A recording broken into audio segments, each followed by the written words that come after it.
All right, guys, coming at you for part 2 for cable cross tricep extensions.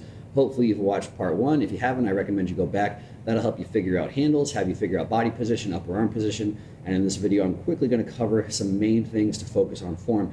And whenever I think form, I always think with what mistakes do I see people most commonly making, and let's address those and make sure you aren't making those mistakes at home. So you've got your preferred handle up here. You grab them.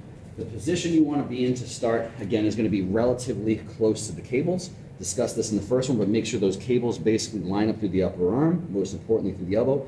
And then from there, the position you want, just so you're not the whole time feeling like you're being pulled into some sort of extension to the point where you're really having to do a lot of ab stuff to balance, you want to be a little bit lean forward. You basically want some of your center of mass over top of the cables, over top of the handles. And again, by having your center of mass over a little bit, it'll be less torso stuff for you to manage. And again, when you're going lighter, this stuff might not seem as important, but trust me, as you get heavier and heavier on these, if you're not in the right position, if you're trying to stand upright and have your arms far in front of you, it ends up being this whole torso thing just to keep things locked in place in stone. And you could actually have some torso muscles fatiguing before your triceps do.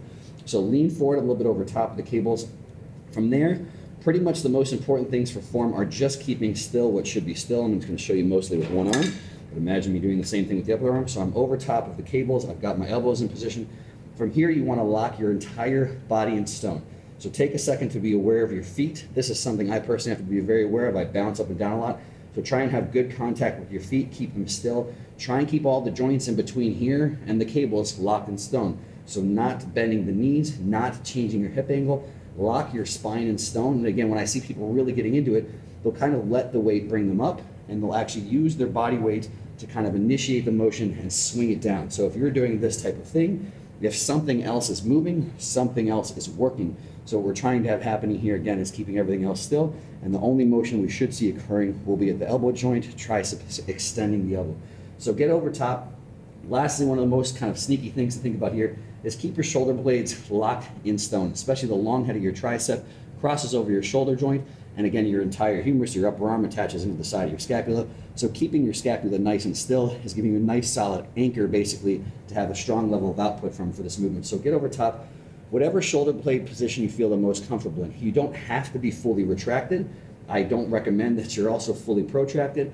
I can make a strong argument for somewhere in the middle is a great spot. So if you feel here's fully protracted, here's fully retracted, go somewhere in the middle and then just kind of set them and lock them in stone.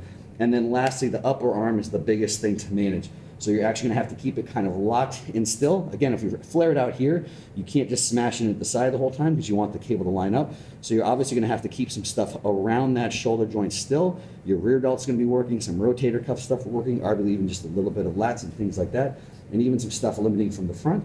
So just keep that upper arm still. So when you extend the elbow, it doesn't move all the way to extension. And when you come up into full flexion, it also doesn't move. And that's one of the most common things. Again, I'll see people when they're coming up to the top of elbow flexion, they let their upper arm kind of come up in front, and they actually initiate by pulling the upper arm down. So they get momentum coming up, upper arms, things around the shoulder joint initiate the movement, and then they come into full extension. And the same thing when people are going into lockout, instead of actually having their tricep do all of it, they'll kind of move their shoulder and let things come over top. So you have people have this moving, and everything moving except the upper arm, except the lower arm and the elbow. So what you want to have happen, again, all of it put together, a little bit lean forward, lock your feet in nice and still. My torso midsection is braced. I've got my shoulder blades in a spot that feel pretty comfortable and stable. I'm aware of where my upper arm is.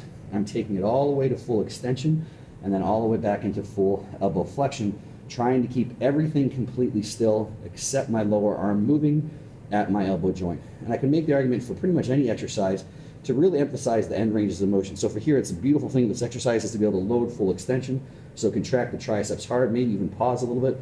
And then when you're up at full flexion, pause for a second, make sure you're initiating with the triceps, and again, not having momentum.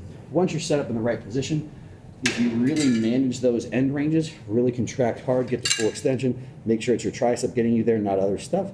And when you stop in that top position and make sure it's your tricep initiating motion, when you control those end ranges, it's very hard to cheat in the middle. You're unlikely to lose your triceps or have something else take over. So hopefully that gives you guys everything you need to know to part one, set these up properly, choose your best handle. And now for this, actually exercise, do the exercise and perform it properly. and effectively. If you found this helpful, please do the YouTube thing, like, subscribe, tell some friends that need some big triceps, and come back for part 3.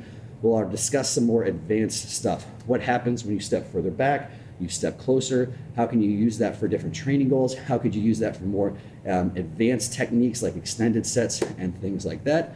So come back for part 3, and I'll show you all the secrets for massive triceps and some advanced stuff.